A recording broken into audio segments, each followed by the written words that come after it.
On like the most official Italian pasta packages, durum wheat. So if it's like not made with durum wheat, it's a noodle. Or it's just like an imposter pasta. An impasta. Impasta. It's an impasta. Hey everyone, welcome to the Merriment Podcast, where two best friends who are married to each other spend an hour pulling out their best banter after their toddler has gone to bed. Allow me to introduce myself. I'm one half of the podcast, Carly Jensen, writer, voice actor, mom, and Johnny Jensen is the other half, director, motion graphics designer, dad.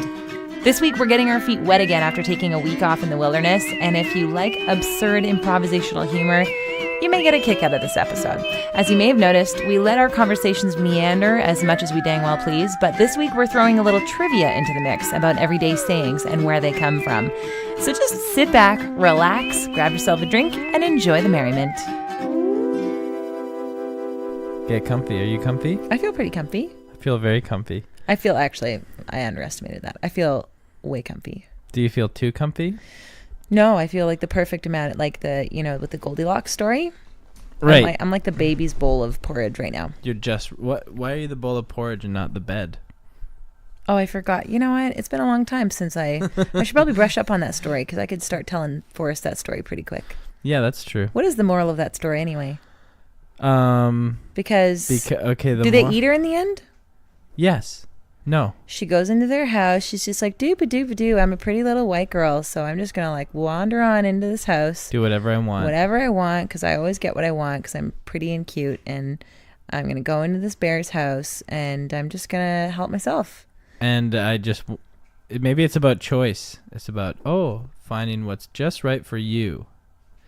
I don't think I'm going to tell him that story, actually. I think it shows a lot of entitlement with carelessness for any type of consequences and over pickiness. But are the consequences is that she's eaten? I don't remember if that's how the story ends. And the family's like, she was just right. The meat on that little girl's bones was just what we needed. That's the way the story should end. To hibernate. That porridge is gross. We're meat eaters. We're bears. We want to eat meat. Yeah. Well, I also feel like the story is advocating for there only being one right way. Huh. Because it's saying, that mom's porridge, too cold. That dad's porridge, too hot. Like, everybody, she's the protagonist. Everybody's on her side. So it's just like, this is the right porridge. Or maybe the baby has the right porridge. Maybe she's just like, I identify with the baby bear. It's like, maybe they could have specified that. Maybe they could have said, for her, it seemed like it was the perfect temperature for her taste. Why would they need to do that? We're talking to children here. Yeah. We're trying to teach them valuable lessons. But what would the valuable lesson in that be? That there's not just one right way. That everybody's different, and it's fine. But there is a right way for me. It's all about taste. So in that same vein, do you think that everything you say should be followed by, in my opinion? You know what? Because that's what the message would be. Then it's just like, be very specific with things. If that's the moral of the story here, be very specific with what you want. Maybe you're right. Maybe the bears, it's demonstrating instead that they all have different tastes. And that's fine. That's great. Mama bear likes her porridge cold. Daddy bear likes it hot. And baby seems to like it just the same way as Goldilocks does.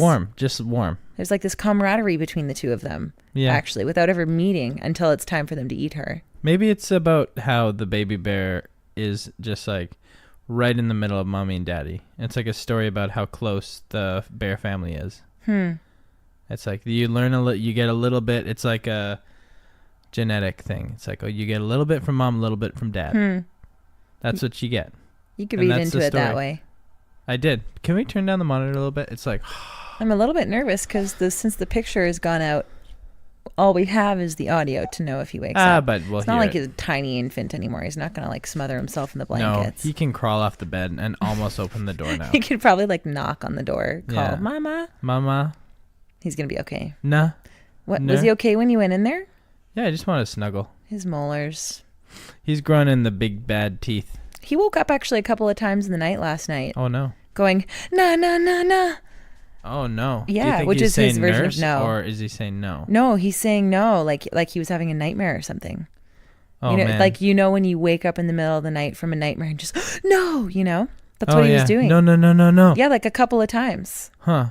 I had to like kind of, it was actually quite a challenge to remind him of where he was and that mommy was here and then he was safe and that he can nurse if he wants to and whatever. It was like I had to rouse him back to reality. Right. Bad dreams for baby. Bad baby dreams. That's sad. I know. And when you say no, because usually he says no when we're saying no to him. Like we say, don't touch the flowers, and he goes no. Yeah. Like it's almost like he's like, I know, I'm not supposed to touch the flowers. Oh, don't you know? Don't you know that I know that already?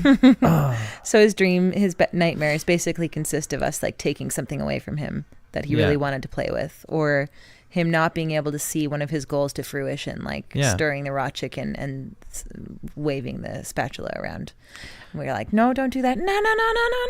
Yeah. Oh, what a nightmare. That's a nightmare. Mm-hmm. Poor baby. Yeah, poor baby. What a whiny poor baby. So here we are. We're back after we took a little hiatus, didn't we? Yeah. We just had these conversations. Hiatus, indeed. We just had these conversations off mic, basically. Yeah, it was did nice. we though? Nah. Well, I can't remember. I was so relaxed. Yeah. I don't think we had an hour straight of conversation like this. There was always like a game in the mix there, or just like silence. Or just like tiredness. Was there some tiredness on this trip? Yeah. Maybe in the beginning. Yeah. We were okay like later on. We were pretty relaxed by the end. When she say? Yeah, pretty relaxed. I'm having troubles remembering what we did in the evenings now. Yeah, it's all kind of a blur. We didn't actually end up watching anything, did we? We tried to watch Westworld twice. Oh, no, didn't we watch it the second time? Yeah, we watched it, but we tried once and I fell asleep. Mm-hmm. And it was just okay. It was a boring episode. Boring. He said it. Boring. Wow. I give that episode 3.1 out of 5. Out of 5. Okay. Not out of 9. Oh, yeah, because 9's the usual rating 9 system. is the usual rating because it's like divided by threes. Yeah, 3, you 6, need to go 9. by thirds. That's what I thought. Yeah, that's a very good way to rate things because it's like it's good even number. It's so obvious to go middle of the road with everything. Mm-hmm. You know, you can't do that with a 9. No, you can't. Just like 3, 6, 9. Mm-hmm. You can be very. It's like you can't be split on it. You have to make one decision weighed on one side or the other. Mm-hmm. It's never just in the middle. What if we lived in a world where 9 was the even number? Huh. And it just like made sense. Like everyone had 9 fingers on their hands and people like counted by 9s. You know how it'll just be like 10, 20, 30, 40, 50. Okay. You know, and just doing it by 9s. Just wait a second. More sense. I was wrong. What? 9, there is a middle of the. You mean 4.5? Yeah. No. 5 is the middle of the road for 9. Huh? 10 doesn't have a middle of the road. It's like either. Oh, I get it. Yeah. 5 or 6. Right. If you could do a 5, that means you're just like a little bit don't like it. A 6 is like a little bit do like it. I was wrong. I made a mistake. I made an error in judgment. No, that's not true. Sure did. Because if you think about it, see, I'm holding up 9 fingers. But 50%, Johnny. 50% is middle of the road. I guess so. Mm-hmm. So what would... Like 5 out of 9 would be like 53% or something. I'm getting all dyslexic. I'm thinking about like... Just count your toes. I'm thinking about like M&Ms on the floor. Like look at your toes and you've got 5 on each side. That's even. That's middle of the road. There's so more. 5. There's not more toes on one foot than there are on the other foot. Oh, They're you're equal. right. Yeah, I take it back. Sometimes all you got to do is look at your toes to figure this shit out. Most of the time, you just got. That's why socks are a problem. That's why that's why mental health is a big crisis these days because we just got to stop wearing socks. That's right. Forrest knows it. He's always trying to pull his socks off. And we gotta look at our toes more for the answers. We gotta look at our kids more for the answers. They know the answers. Yeah, they're tapped in. They're totally tapped in. We have a lot to learn from these kids. Yeah, but they really have more to learn from us. Like that's probably how to true. Speak and how to open doors and how to not fall downstairs. He doesn't even know how to make a bowl of ravioli yet. No, I don't. I know how to make so many bowls of different pastas. I know the names of all the pastas, like not all of them, but like the ones in our cupboard. He doesn't know any of those. Okay, list off the names of all the pastas in our cupboard. I'll tell you right now. We got some macaroni. We got some spaghetti. You don't know. Is that it? Yeah. And then I don't know what pocket one that's in the fridge, but it's not in our cupboards. And I said in our cupboards, so I'm going to stand by that. All right. So I do know the names of all the pasta in our cupboards. Good for you. Proud of you. I mean, I would be able to say if we had it in our cupboards, fusilli, rotini, spaghettini, angel hair. What? Do you know any of these cannelloni? Don't know. Yeah, right? See, I told you. I know a lot of. So You're Forrest does have expert. a lot to learn from us. Yeah, especially in regards to pasta. Mm-hmm. I have a lot I can learn from you about pasta. What are the pastas I know? Tortellini, spaghetti, fettuccine. That's Listen it. to this. No, that's pretty good. What about lasagna? Is that pasta? Yeah, it's a pasta noodle. What about then? Here we go.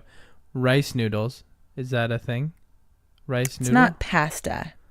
But it's noodle. You're telling me that noodles and pasta are different? Yeah. Really?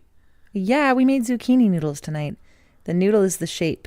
But what about like egg noodle? Is that not pasta? No. What? It's not pasta. No. It's not pasta. That's what? Pasta is like made with say durum wheat usually. There's like a specific style, like made in Italy, made with durum wheat. Durum wheat? Durum wheat. What? Listen up. How do you know this? I read about it on the package. All of them just say they're made with durum wheat. And then the other pastas that are like specifying that they're gluten-free or that, you know, they mix in other things. But otherwise, it's always just durum wheat. On like the most official Italian pasta packages, durum wheat. So if it's like not made with durum wheat, it's a noodle. Or it's just like an imposter pasta. An impasta. Impasta. It's an impasta. It's an imposter. Yeah. You're a little bit hot on that laugh there. I know. I was gonna say. I think sometimes I'm spiking a bit. Can we just it's fine. Just like when you laugh, be like this. Well, I feel like the last podcast I was actually a little bit hot too. Okay, you want me to turn you down? Yeah, just turn me down. I don't need to be so hot.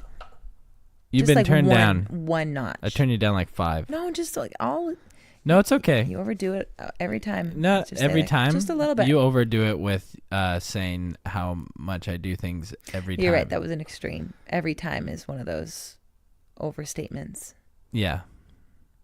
That's so not true. I'm not consistent for anything that's every time. That's part of me doesn't exist. No, you're not an every timer. I'm not an every time. I'm more of Most people aren't. I'm more of like a once in a lifetime kind of guy, if you know what I mean. Mm-hmm. I'm a like every so often kind of guy. You know what I haven't noticed lately is socks all over the place. Really? Yeah. Have you noticed though? Maybe no. Maybe I'm just not noticing. I did find them under the bed. Like there's like right before we did our big laundry batches before our trip. I was like, okay, I better round up all my socks, and there's like 12 socks. Wow. 6 pairs under the bed. Just a sock graveyard. Yeah, and they're like covered in like cat hair. Lint. Like, we gotta vacuum under our bed. We really gotta vacuum. It's bad. The vacuum doesn't even fit under the bed. We gotta do some. I don't know how to do it. No, you know what? That's lazy. Actually, it's so just lazy. The roller one doesn't fit. I just got to switch the head. You can do it. We can do it. I can do it. Our maid can do it.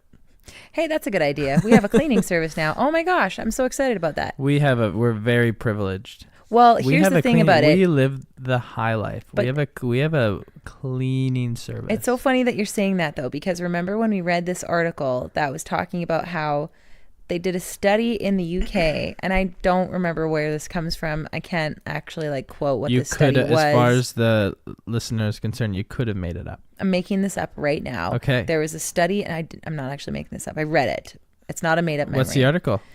So in the UK, they did a study basically asking all of these people how much their quality of life would improve if they hired a cleaning service, if they had somebody to clean their house once every 2 or 3 weeks. And the people rating like how much that would improve their life was so high. But yet when they asked these people like how much their budget was in their lifestyle, and they were able to say like, you can afford this cleaning service, most of them wouldn't do it. but it was because of like a shame thing. Like I should be able to do that myself. Yeah. And it feels like a really privileged place to be in, to be able to have a cleaner come in. It's like, what, you can't clean your own house? Oh, you're the upper echelon now that you have a cleaner coming in. And I totally felt that way. Yeah. I was like so hesitant. Like every time we talked about potentially getting a cleaning service, I just like, I got my back up about it. But we got it. It's like $25 an hour. Yeah. So a couple hours every 2.5 weeks, and your floors actually get cleaned. You get your bathtub gets floors, cleaned, which never normally gets cleaned. Yeah. Yes, but mopping is something that we totally we've slackers done once in our whole lives. I've mopped the deck more than I've mopped our floors. Gross, but that's not a problem anymore. Because now that we have Mopify. Actually, by the way, Mopify is a really awesome service, because you just like book it on there and then you can cancel it if you need and be like, oh, I can't do it because of this reason, and they'll just reschedule for whenever you say. You go on the internet, www.mopify. Well, we have a link that actually will get people $20 off their first cleaning. So I'll put it on the I'll put it in the show notes. We have on our a website. link. CarlyandJohnny.com. In the show notes, you're going to find the Mopify link that will get you $20 off your first cleaning service. And they're not even a sponsor of this podcast. They're not even sponsoring. We just came up with it. We just improvised this whole. We didn't plan this. No, planning. This is not an ad. Go over to mopify.org. No, don't go to mopify.org. Go to carlyandjohnny.com. And available on the App here's Store. The thing is that there's something in it for us. When you get $20 off your first thing, we get, I think, like $20 off our next cleaning service too. So it's like that's pretty good. It's like a mutual back scratching scenario. I love scratches on my back. Yeah. Not too hard though. Well, probably you wouldn't like scratches. I'm more with of like nails. a tickle guy. I'm more of a tickle guy than a scratch guy. If you want to give me like some nice tickles. Oh man. We were talking about this. Is that creepy to openly be like, I love tickles? No. Well, no.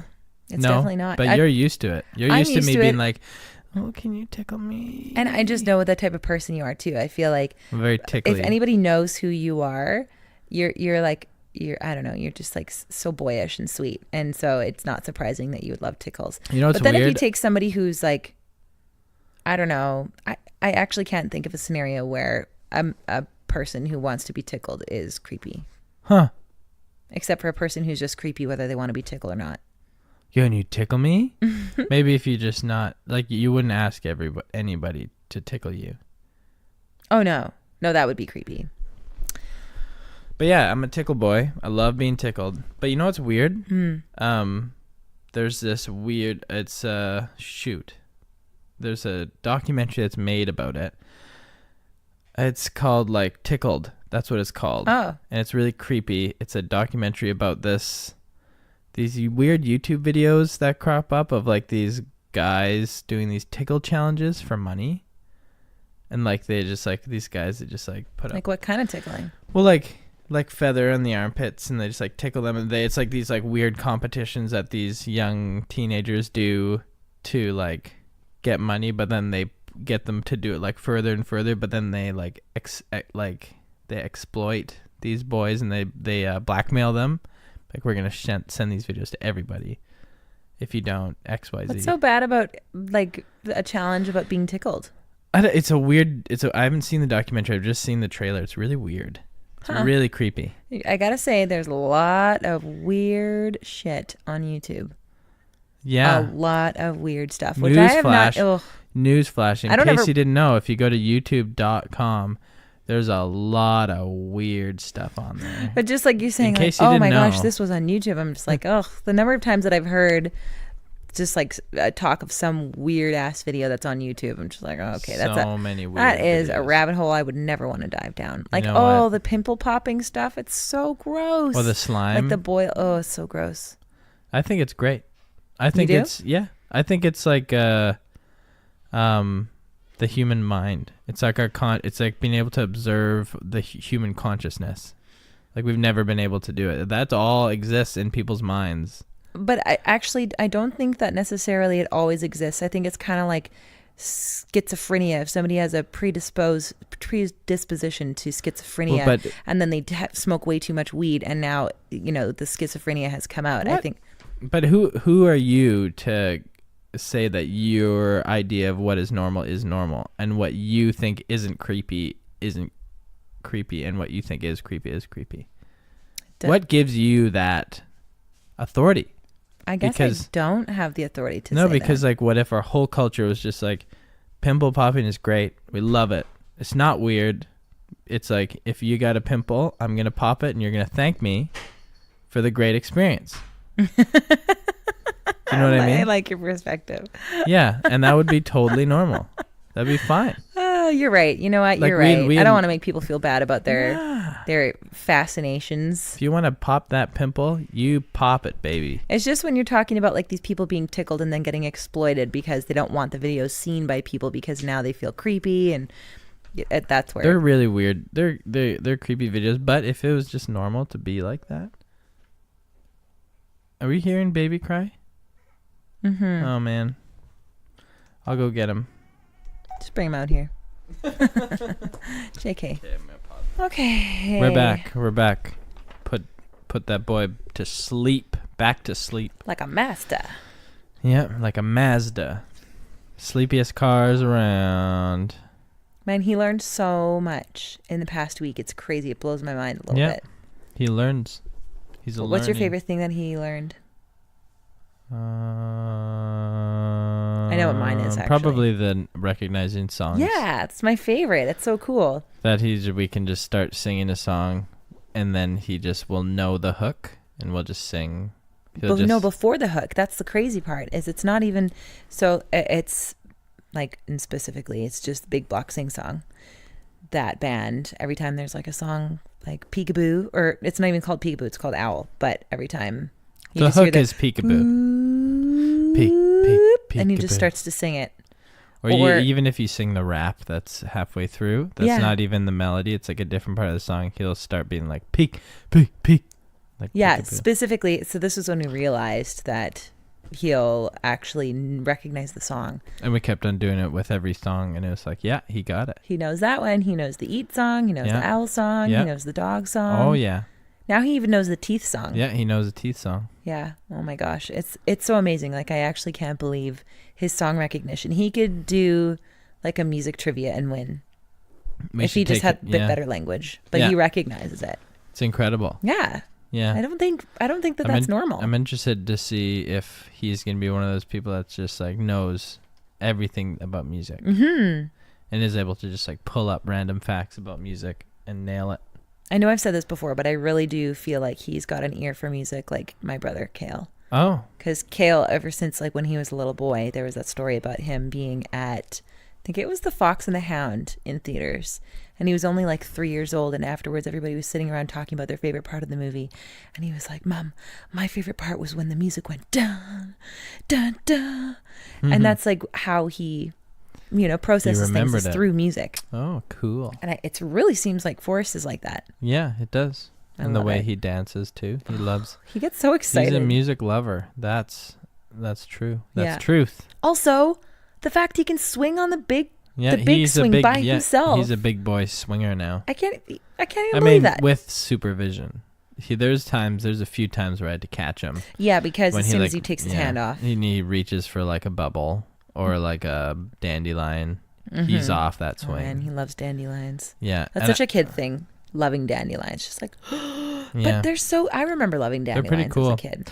It's interesting because it's like the plant world manipulating us to like spread them around. Totally. You know what? It's interesting. I was listening to a podcast. I heard that part of the podcast. Yeah. And how the Joe Rogan podcast with Michael Pollan. That's one. Well, it's in his books. Like I think on agriculture, he writes about it.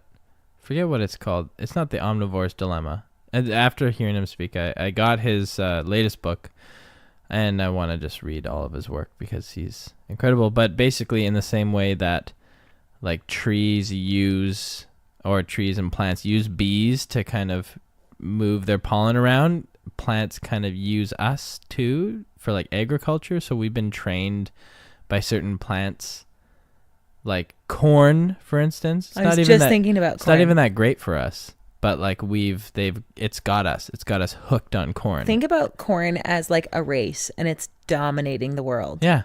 Oh, it's huge. It's totally So cool. It's totally manipulating us. It's just plants are you clever. need us we feed our cattle corn. It's not even Corn is in so much of our food. It's so bad for us. It's not even that good for us. It's not good for us. So many people have corn allergies because of how much it's used and the modified. rainforest is being depleted because of cornfields in some cases. It's spreading, man. And it's so like we got to start thinking about plants like that and how this like they're manipulating us. Not always in a bad way though. Like we're making it sound like corn is just like dominating the world and like, oh my gosh, watch out for plants subtly manipulating us or trying to take over. It's like most of the time it's you could see just it in like a cooperative kind of way. Sure, but not yes and no though, because the amount that we're planting corn isn't the best thing. It's like the fact that we're depleting the rainforest in some cases for cornfields isn't that great. I'd say we need less corn. Just get rid of all that corn. I think corn is to the plant world. Biodiversity is great. Corn is to the plant world as humans are to the animal world. Is that? So you mean we have the corn has like... Corn is dominating. They have zoos and stuff? Corn is dominating plants, and then they have like expense of the rest of the plants. Okay. That's what I mean. You see. Yeah. Oh yeah, that makes sense. Mm-hmm. So, okay. I have always wondered about sayings, all these sayings that we have in our life. And this has come up to me especially recently because is there any type of segue? Forrest is starting to understand the I want things you that to we kind say. of, I want you to backtrack and do a segue from corn to this. Corn. Wait, we got to sound pretty corny, but no, I don't know. What's a corn segue? What's a corn saying? You can't corn the cob. What? You can't cob. There's corn is always greener on the other side. Yeah, you know what they say about corn? One ear, them all. Is that it? Did I convince you that it's it? So it's not it. Corn, there's the thing about corn, it's yellow. Just like in a stoplight, yellow means like middle of the road. So when I think of corn, I always think, oh, take a second. Here's a question though. Why are things corny? Like, the expression like, oh, that's so corny. I don't know. Do you think like that it comes from... Maybe they've dominated our language too. Like, corny. Dun, dun, dun. Yeah. Okay, segue. Speaking of sayings... I think about this all the time. Like, just the way that we use words. Hi, Willow. She's so belly. Getting all up in here. Our cat has this bell on... Okay, if we're cool with having like a little ring-a-ling-a-ding-dong. Every time you hear a little ring-a-ling-a-ding-dong, there's a pretty kitty with a white belly and a tabby back. Yeah. Just hanging around trying to get snuggly. That's true. Mm-hmm. She's got a pink nose. I love it. Yep. People want to pet her and she won't let them. And it almost makes me a little bit more happy. It's like when you earn a cat's love and they won't give it to anybody else, my gosh, you are special. She'll let me pet her with her feet. You know how many people have come to my house and they're like, oh, but I'm a cat whisperer. And they try with her and it just still doesn't work. I can't. Like, but she doesn't swat at you. She just is like, no, hands off. Yeah, she'll kind of like raise her paw and push your hand down. Yeah, push your hand away. No. Sometimes she'll swat though if you're too persistent. If you try to dominate. But if you're just sweet about it, she'll be sweet back to you. Mm-hmm. But if you try to just be like, I'm going to own you, she's like, I'm going to own you back. Yeah. I'm going to scratch your hand and make it itch. The worst. I hate cat scratch fever. Hate that. Okay. But yeah, so things like the term corny and even just saying things like, oh, that's a good thing. Or when you say like, oh, good thing we stopped at the store before we went home. It's like, why good thing? Good thing? Yeah. Oh, good thing good thing. Well, because it's like, it's a good thing. It's a good thing that we did that. Good thing. That makes sense to me. It's a thing though. Yeah, but anything's a thing. A feeling choice. Is a thing. I guess that the good thing was the good choice. It's a good thing. Yeah. I guess that's true. I don't know if that's a saying. No, that's not really a saying. I think that's just like a... Okay, but what do you think of when you hear the term like... That's the first thing you talk about in the sayings is a good thing. You know what? Sometimes I just think... Good it's thing? Not a saying. No, it's just like... I feel like that's one of the most objective things you can say.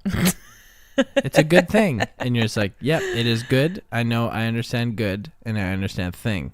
you can't read it. I've had a problem with this my whole life where I just I'm actually really quite daft in some situations where I'm just like, I just don't get that. Like there was that time when I was in grade 3, you've heard me tell this story so many times. It's so annoying. But just my teacher read a story to the whole class, but didn't finish the story and was just like, at a certain point, stopped the story and said, now you finish it. And gave us all a blank piece of paper and just said, now finish the story. And I didn't understand. I called the teacher over. You're yawning because this is so boring to you. No, I'm not. Many times. No. I just keep.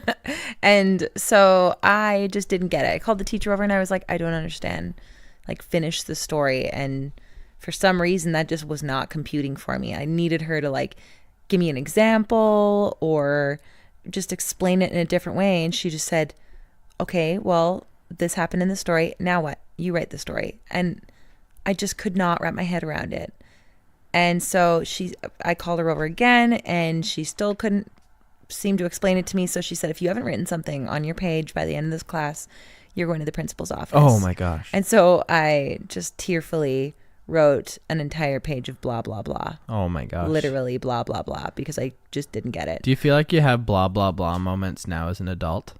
Oh my gosh, yes. You feel like there's like, oh, I'm blind right now. I'm just not grasping. Yeah, for sure. Or just Can you think of any moments? Can you think of any recent moments when you're just like, you're doing the blah, blah, blah thing from grade 3, but like... Yeah. No, totally. It was, I had to write a press release when I was doing work for Ocean Wise. I don't like writing press releases. And you just wrote a page of blah, blah, blah, blah? No, I just started to write...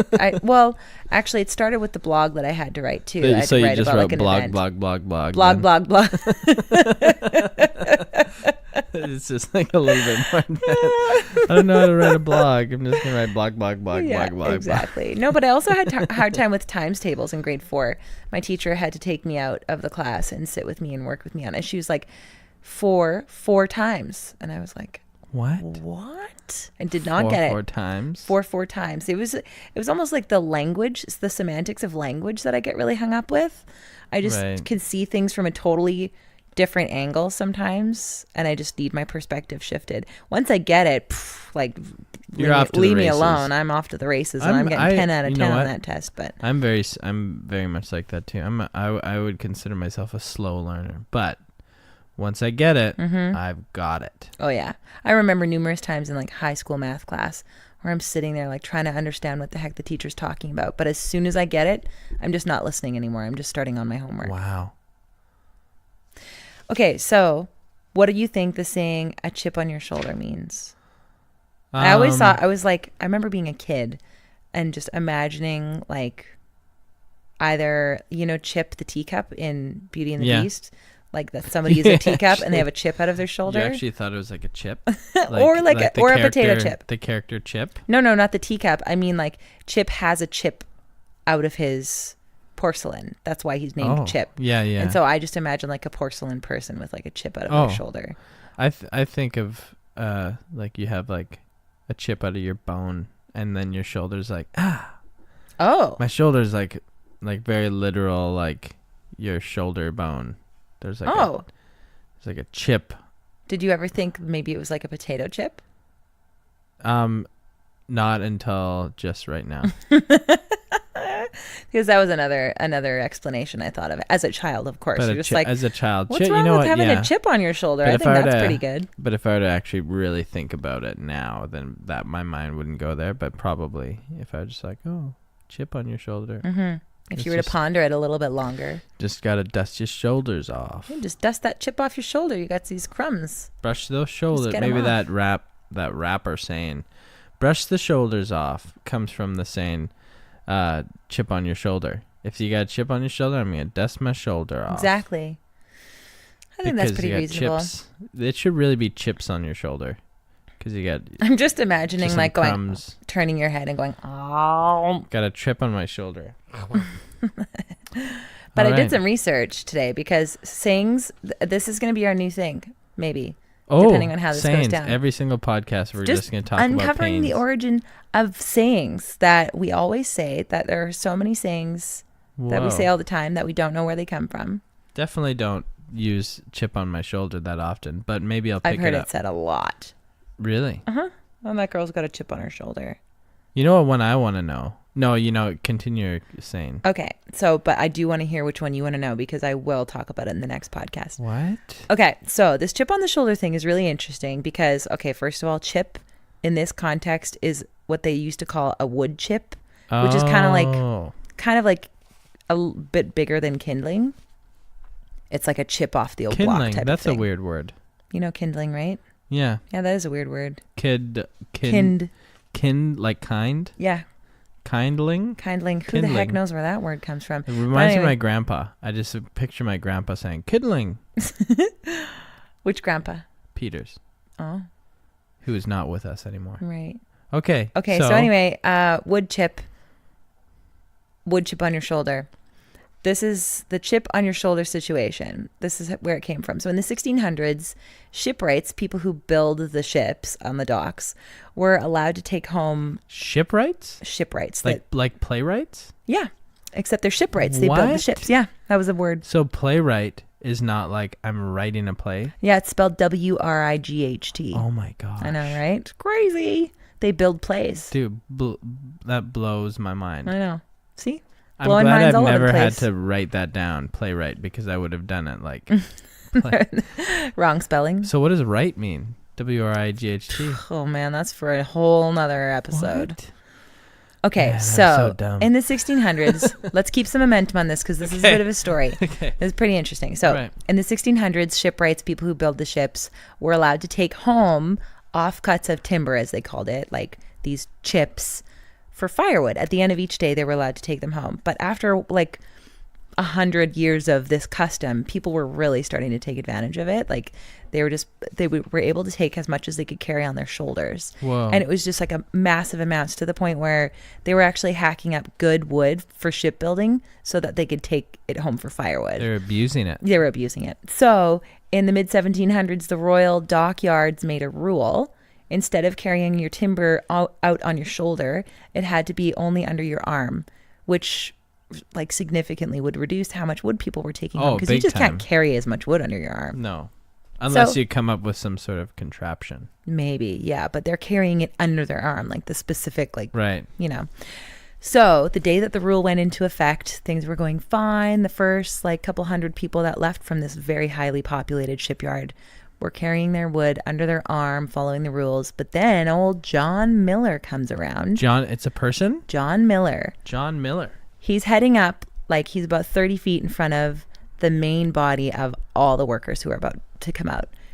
And he's got a pile of wood on his shoulder. What? And the master shipwright says, "Get those dang chips off your shoulder." And John Miller says, "Are the chips not mine? I will not lower them." And then he presses on, and all the people behind him all have ships on their shoulders, and they all just swarm this master shipwright, and everybody just like crowds him out of the shipyard and through the gates. And once they all get through the gates, they do like 3 huzzahs. Amazing. Yeah. So it was this big story. Yeah, that's a beautiful rebellious, in the name of rebellion. Yeah. So, but how this ended up becoming a saying in our modern day? Yeah, because now like having a chip on your shoulder is not a good thing. No. And so how this went down is in the 19th century, boys wanting to get rowdy would reenact this kind of like rebellious showdown. What? So one boy would like put a wood chip on his shoulder, like a piece of wood on his shoulder, and challenge the other boy to try and knock it down at his own peril. And it was such a common custom that it made its way into literature. Like Tom Sawyer wrote about it. Mark Twain wrote about it in Tom Sawyer. He said, "If you want your fuss and can't wait till recess, which is regular, go at it right and fair. Put a chip on your shoulder and dare him to knock it off." What? It basically became the proper way to challenge someone to a duel. So when somebody has a chip on their shoulder, it's like they're being like kind of a dick. They're asking, they're just looking for a fight. They're looking for a fight. They're just like, you got a chip on you. I've never used it in that context. That's always the context I've ever heard it in. Really? I've only ever been like, I don't think I've ever said, but if I were to say it, I'd be like, they're grumpy. Yeah, it's basically like you've got attitude. But a lot of the times, if somebody's got attitude, they're gonna. I'm gonna use that. Fight pretty quickly. Gonna use that saying in a very intelligent way in the future. Now you know. From now on, I will use the saying "chip on your shoulder," and in my mind's eye, I will visualize the shipwrights with the kindling on their shoulders, bringing it home. Sometimes in that, when you think about it in that context, it feels like a bit of a righteous battle, doesn't it? But it's not really righteous because basically they're just fighting for their right to take advantage of the system. Yeah, which can be a righteous movement, right? Taking advantage of a system? Yeah, I suppose. Maybe. I mean, ultimately, they're just trying to continue their lifestyle that they've been led to rely on. Like, they're just taking wood home to fill the hearth for their families. So maybe it's like, maybe it isn't a good thing then. Maybe having a chip on your shoulder isn't. It's never been a good thing. So it's like, kind of like how with all those like neo-Nazis in the States, are just like, when they did that march with the tiki torches, and they're like, we want like this Confederate statue not to be taken down. We want the old way back. That they have giant chips on their shoulders because they're trying to continue to have the system so that they can. Yeah. Kind of. I guess so. They're like, white people need to be more powerful. Kind of. But I mean, what the saying has become since the initial act of people carrying out those wood chips on their shoulders, it now has become a way to challenge somebody to a duel or to like look for a fight. So I wouldn't say that those people are looking for a fight so much. So I wouldn't say that they have a chip on their shoulder. I would say, here's an example. When you're hangry. Yeah, I am. And. Not now, but I am often. Yeah, when you get hangry. And it's when you're hungry and angry at the same time. The kitchen kind of needs to be cleaned up. Oh. And you feel like I haven't been doing enough around the house. And you say some snide remarks and you're just kind of looking for a fight. You might have a chip on your shoulder. I do that. Hangry, okay. Now when you say, Johnny, check your shoulder, I'll be like, oh. But I think most of the time, chip on your shoulder is a way to describe somebody who that's their general attitude most of the time. Oh. You know what I mean? Like, I see it as just like, oh, they got a chip on their shoulder right now. Yeah, no, usually. Turn the monitor down. Yeah. It's kind of being all. No, but as I'm saying, usually chip on your shoulder is a little bit more used to describe somebody who that's their general disposition. Okay, right on. Yeah. So anyway, there's that saying. What was the saying that you were saying you would like to... This is something that I literally it was like in the last year I heard it for the first time, and then now I hear it everywhere. Oh, I love it when that happens. It's that old chestnut. I have never heard that before. What? Never. Before now? Yeah. You know, that old chestnut. What is it? What's the context it's used in? It's like something that's like it's like a saying like I don't really know. It's like this old thing. Yeah. You know, that old chestnut. Or like, is it like talking about an old adage, or like it's so, huh? You know, that old chestnut. Okay. Somebody at my work with uses the hand. It all Johnny's the time. doing this hand motion thing. The hand motion is very important. Enlighten people listening right now. That old thing. You do like a hand wave. You know, that old chestnut. You've never heard that either? No, I hear never. it all the time now. I still don't understand the context, though, of it. Hopefully, now that you've told me, I'll start hearing it around so I can hear it in a proper context of... Because all you're just saying it over and over again. It doesn't actually give me... that old chestnut. It's like... it's like something that you've heard so many times before. You know, that old chestnut. Oh, okay. I don't really know, though. It's confusing to me. Yeah. Stupid. That one's to be continued. It's not stupid. I have another one. Do you want to hear another saying? This one's not as long of a story. How about beat around the bush? What do you think that means? Beat around the bush. It's like you're playing a game where you have to run around the bush and come back and beat the other person with a stick. But like the actual saying beat around the bush, when we're talking about it, it's like... What does it mean? It means to just not actually talk about the issue at hand. You just kind of talk around it. Right.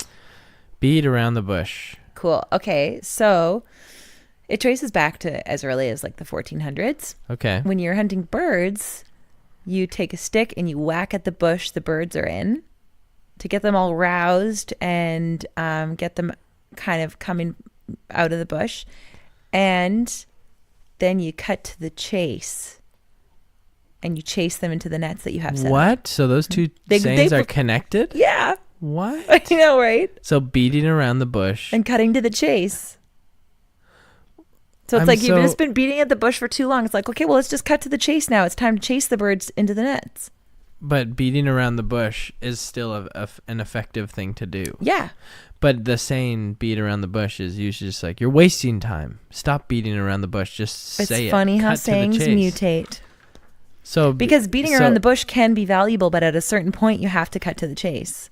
It's like, when you give some lead up to what you're about to say, and it can be valuable to a certain point, but after a while you're like, okay, cut to the chase. So it's like you're giving context to what you're about to say. Mm-hmm. Okay, I see. Yeah. So that's interesting, because I never knew that beating around the bush could be cut to the chase. Kind of a good thing. And it's linked. All right, cut to the chase. Get those birds. Yeah. Isn't it so, like, man, once you start to think about all these sayings in our lives that we use, and we just forget how much the past has dictated where we are now. Yeah. And what we do now. It's in our language. It's still we just feel so self-important with our, like, oh, we're so advanced and technology is so, well beyond what it's ever been before. And we just like feel so advanced as a species, but we still rely so much on all these old adages. Adages? What's that mean? Don't ask me what that means. What does the word adage mean? You just used it. You should know. I don't always know the direct meaning of a word. You just feel it. Just point. I'm falling apart. You're falling apart. My joints hurt. I'm falling apart. That old chestnut. Yeah, adage. As far as I know, what adage means is... What is dage? It's basically like a saying. And actually, I'm saying it wrong. I forgot about that. That's one of those words that I've mostly only ever read. And I heard somebody say it recently. It's adage. I know adage. You know adage. I know adage. But it's spelled with only one D. Adage. And so I thought it was adage. It's a great name for a band. Adage. Adage, not a good name for a band. Adage. I'm so daft sometimes. Okay, I have one more saying I looked up. Do you want to know it? Yeah. Okay, this one, I've always wondered about this, because when I was a kid, here I am beating around the bush in a good way. When I was a kid, we played this like match game on our old like 1981 computer. And every time we didn't get a match, it would say close, but no cigar. What does that mean? I always wondered, like, no cigar. What does that mean? All right. So, cut to the chase. Here we go. You go to the fair. You play one of those fair games. All right, like kind of like you get these days you get a stuffy. Skee ball? Yeah. Is that a fair game? Skee ball? No, more like you're trying to get a ring around pop a balloon, get a ring around the posy. No. It was a ring toss. There we go. That's what I'm trying to say. Okay. You get a stuffed animal, right? All right. Back in the day, you got cigars. What? Back in the day, at the fair, like if you're a little boy, you're a little child? No, it was for adults. It was like... So fairs were for adults back in the day? Well, the fair games that were for adults was you'd get cigars. So kids couldn't play those games? You know what? I didn't read into it that far. But what if a kid was really good and he played... Would they give children cigars? What I don't know. Kind of a world. I can't vouch for the historical Where are they getting figures. these cigars from? All I'm saying is mid 20th century, fairground stalls gave out cigars as prizes. And so you wouldn't quite get it. It's close, but no cigar. It's like close only counts in horseshoes. Could also be used. I've never heard that one. What? Close only counts in horseshoes? Yeah. That's pretty clear what that means. You know what that means? Well, yeah, because... Wait, maybe not. I was going to say, when there's horse races, usually like the noses pass the... Did you make that up? No. Oh. But you're way off. Really? What is it? Well, the game horseshoes. Oh, the game horseshoes. I was thinking of horse races, and then I was like, no, they look at the noses that pass the finish line. No, but... I get it. No, close only counts in horseshoes. Yeah. It's like a ring toss, but with horseshoes, and you have to try and get it around the But you can rod. get close in that, and then it counts. Mm-hmm. But only in horseshoes. Interesting, yeah. But it's no cigar. No. But you do get a cigar if you're playing horseshoe. Here's a question. If you're playing horseshoes at the fair, and you get close, would you get a cigar? But it's like close, and here's a cigar. You know what? Here's a cigar. Closest. You win. Close. You're very close. You win a cigar. Maybe they would still say close but no cigar because you just weren't the closest. Right? But like, you didn't get it around the thing. You were close to it. And like it was a particularly bad game, but you still won. And the winner of that game would get a cigar. Would they say, "Oh, close. Here's a cigar." "Oh, it's close, and it's a cigar. Close, and it's a cigar."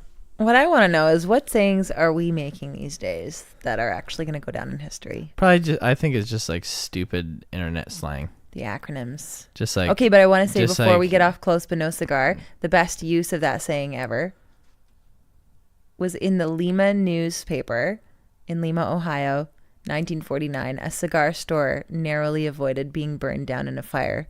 The headline was "Close but no cigar." Wow, that's funny. That's a real deal. Are deal. there even cigar stores anymore?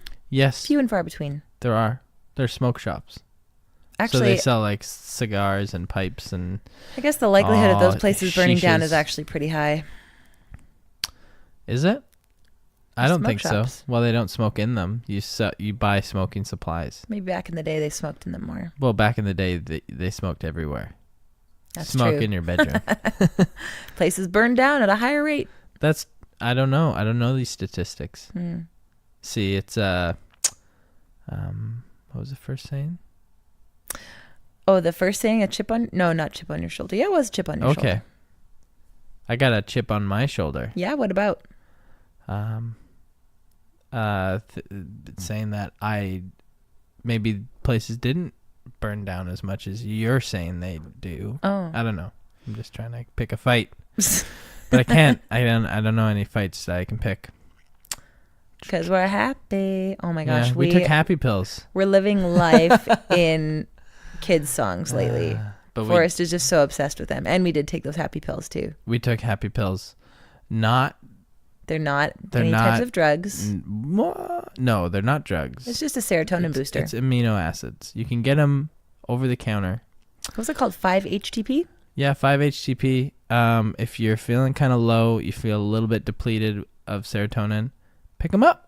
They work. I could not believe. It was so weird because... It's very weird. I was really irritable that one day. And I was like... Me too. You and Cassie both were like, "Whoa, Carly, cool it down." And then you went into the grocery store. And I sat there just pondering to myself, like, why? What is going on with me right now? Like, we are in paradise. There's nothing wrong in my life. Why am I so irritable right now? And I just couldn't figure it out. And then when we took those 5-HTP pills... all of a sudden, that just was not a problem anymore. And it didn't come along with any other feelings of like, oh, lightheadedness or anything that, messes with your cognition or nothing at all. It was just, I just felt cheerier and more lighthearted. And that was all. And actually, I haven't felt like that in a really long time. Wow. Because when I looked up the things that deplete serotonin, one of them is a change in hormones, which I've gone through hella changes in my hormones since having a baby. It's Big natural time. for your serotonin to just like skyrocket. Plummet. Mm-hmm. Skyrocket. I mean, yeah, plummet. It's just like, whoa, you're so blissed out all the time. Well, at the beginning, yeah. Yeah, at the beginning after having a baby. Then it gets depleted. Mm-hmm.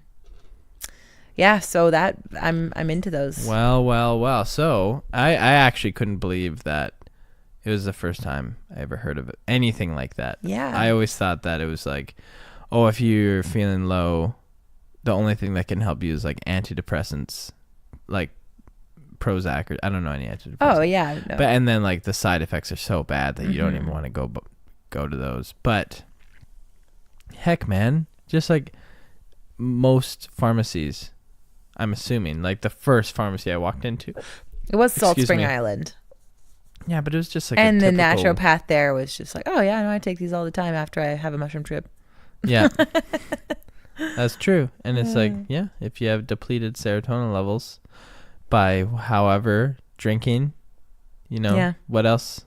Caffeine, sugar. Those can deplete your serotonin. Yeah, just like pop one of those amino acid pills and get your serotonin boosted. You don't want to pop pills. Another great way to boost your serotonin. Stop beating around the bush and cut to the chase. Pop that pill. Feel happy. And another serotonin booster is exercise. Yes. Stretching? Exercise. Do you think stretching, though? Sure. I'm going to go ahead and say a lofty yes. Like yoga? Yeah. Is stretching exercise? Forrest does it all the time. He does downward dog. Yeah, with the leg in the air. Wow. He does the, like, whenever you watch those yoga videos where there's like the like basic or the beginner and then the more advanced. Yeah. I was gonna say model, but the yeah, they're like the people that you can watch who are what are they called? What's their name? Showgirls. Show guys. No, I was gonna say executionists. Executioners.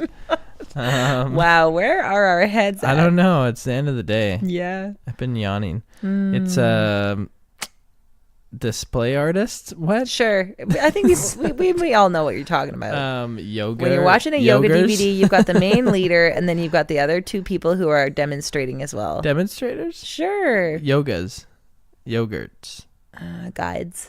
Guides. Sure. Models. Anyway, models. what were you trying to say? Models? I think that's what you said in the very beginning. Oh, shit. Shoot. Anyway, continue with what you were saying. Forrest is definitely taking the advanced course because he's not just downward dog, he's lifting his leg up in the air. Yeah. And it's not to like pick up anything. He's doing it on purpose. Yeah, he saw me do it like a couple of times a long time ago because I really have not been getting as much exercise as I should. We got to put him into baby yoga. Yeah, you're right. Toddler yoga. Well, and gymnastics because he's been jumping on the trampoline, like actually jumping. You got to watch the video cast he took. He was getting air. What? This little like 1 year, 4 month, not even 4 month old baby jumping on a trampoline. What a boy. Just like one of those little tiny trampolines, but still. We got it for a good deal too. $20. 22. See, you do what I do. You did what I do there. I knew it as I was saying. I'm such a sucker for that just basic marketing. I'm sure we all are when things are like, oh yeah, $5.99. I'm always like, I got it for $5. I'm like, was it $5, Johnny, or was it $5.99? Oh, I think it was $5.99. No, then now it's $6. No. I'll still say no. I think it was $4.99. No, you don't usually. And then do that. you look at the receipt, but you don't look at the receipt. No, usually you're pretty. You just take my word for it. Here and there, I do. Yeah.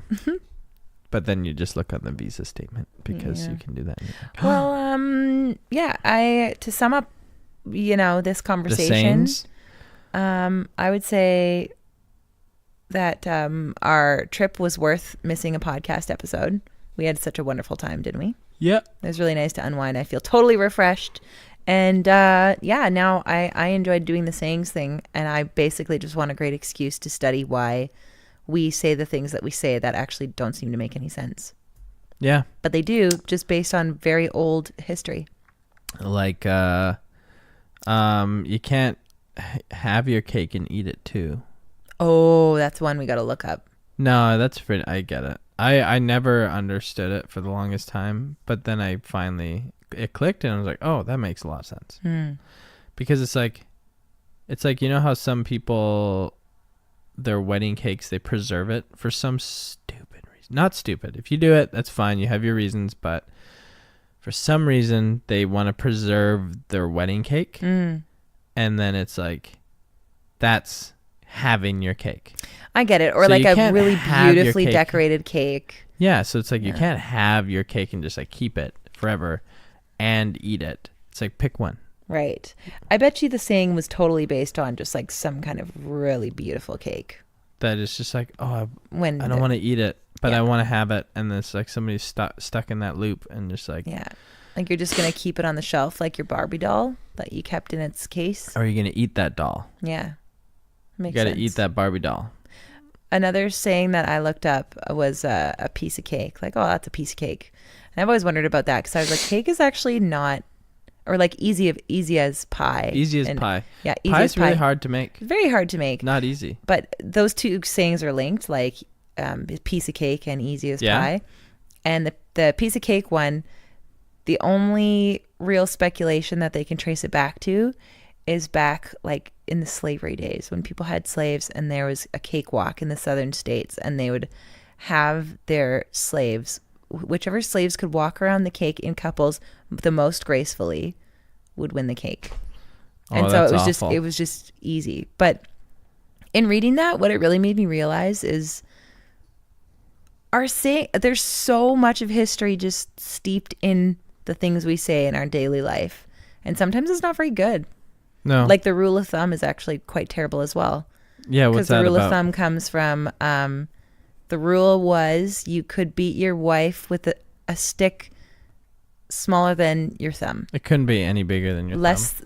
Less thickness than the thickness of your thumb. No, what if it was and that was allowed. But if you did any thicker than the thickness of your thumb, then you'll get in trouble. Yeah, it's pretty awful. It's terrible. What if it was like more, what if it was like rule of thumb was like, okay, you can only have a sword fight, like a play stick sword fight with your wife. With your wife? Why not just with any person? That's the size of, because any bigger than that, you could hurt each other. But if you just find a stick on the ground, you just be like, is this the size of my thumb?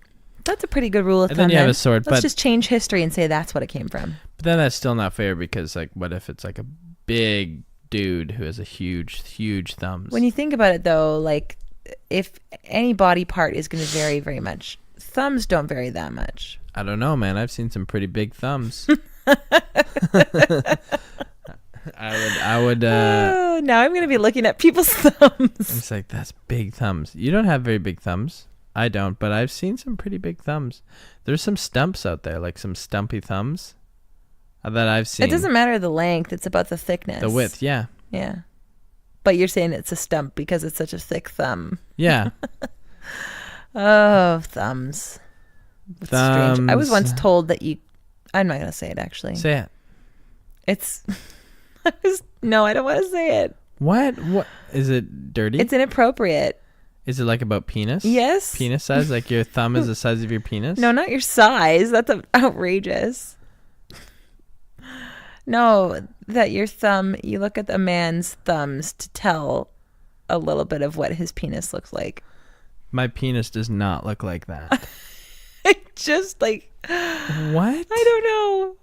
That's bizarre. I actually know, like, I heard that saying and I'd never feels like chosen that was to like actually make the comparison. It feels like that was life. A dream that you had. It was definitely not a dream. You're just like, was this like 13-year-old girls are like, oh, gossip. I hear boys are from Mars, girls are from Venus. I read in a Cosmo magazine. Yeah. No, it wasn't that. I actually remember the person that told me that. Man, it's so funny. Cosmo, there's a friend at work, not going to mention their name, not even going to genderize the person. Well done. But they were talking about like their relationship woes, and I was like, what am I going to do about this thing?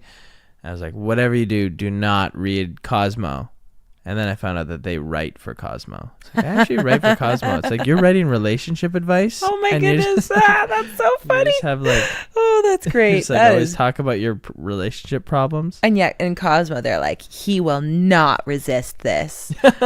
I used to love reading Cosmo magazines. When I was like 14 years old, I was just like, that's such an inappropriate magazine for 14-year-olds. But I was super into it, just like my mom's old Cosmos.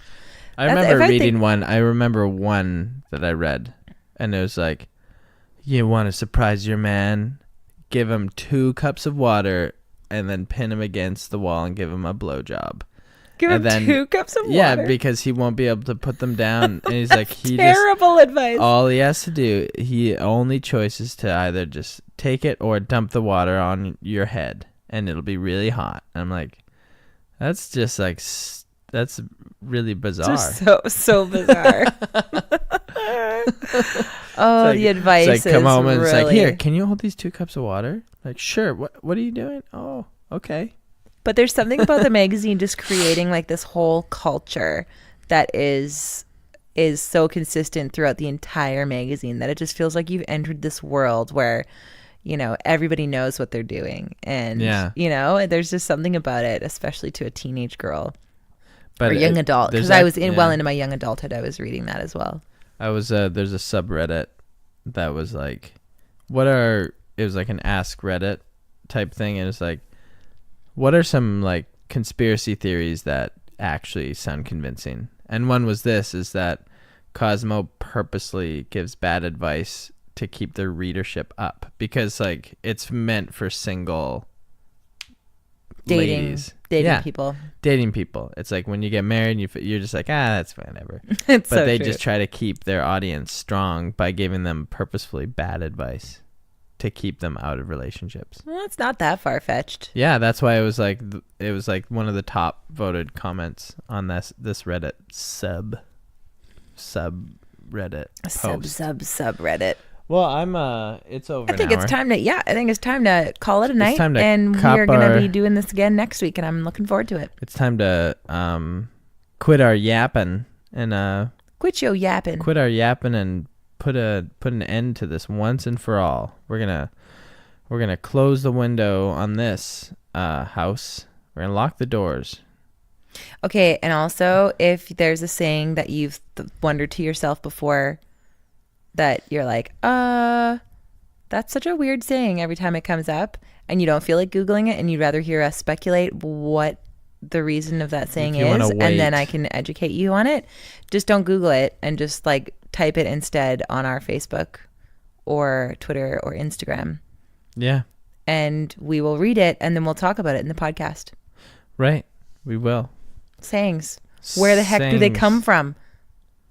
Yeah. Who knows? You know what's kind of a saying, which I've been curious about, but I'm pretty sure I figured it out, is like, why did the chicken cross the road? It's not very funny. It's a joke. But it's not. It's not a joke. But it's not a saying. But like, why did the chicken cross the road? To get the... I feel like you have to know that in the context of the time that became a popular joke. No. Well, this is my realization. When we were on our motorbikes in Laos, we were riding. We spent like 3 weeks riding our motorbike through Laos, and we would, every time we would approach a village, there would be chickens on the side of the road, just totally fine.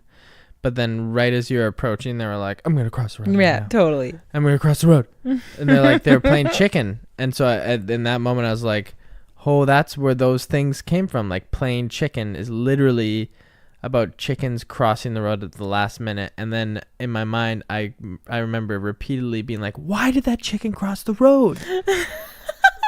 And I was just like, why did that chicken cross that road? And then I was like, oh my gosh, I just like figured out these two things. And I was like, that's the stupidest answer to get to the other side, but it's true. And because chickens are stupid. Well, yeah, they're pretty dumb. They're actually sweet pets, though. Yeah, sure. Maybe they have some sort of emotional intelligence. I also love, like, okay, there was another saying that was solved actually on that trip, because when you get cocky, roosters, aka cocks, are the most cocky creature you've ever seen. They're just they're standing perched just like gloriously on the like handrail of their owner's house, just looking so proud, and they look at you. Like they like shake their head and look at you like they're outraged, like you've just said something to offend them. Yeah, they're just like the most proud and arrogant and cocky little. Yeah, they're better than you. And I felt that. I was just like, you know what? Maybe you are better than me. I accept it, and I appreciate your. I have reverence for your spirit of your cocky spirit, spirit of the cock. It's time to retire. All right, let's stop beating around the bush here and cut to the chase. Cut to the chase of sleepy time. And what was the sayings? I've been trying to incorporate the sayings. Oh, a chip on your shoulder? Yeah, but I don't have a chip on my shoulder. You don't have to do it. You don't have to incorporate the sayings. It's okay. But you know what? Next week we're going to do more sayings, and it's going to be fun, and we're just going to chat. We're going to change the name about this podcast back. It's about sayings. That's all we're going to do. It's like we're going to run out of sayings, and we're just going to make up our own.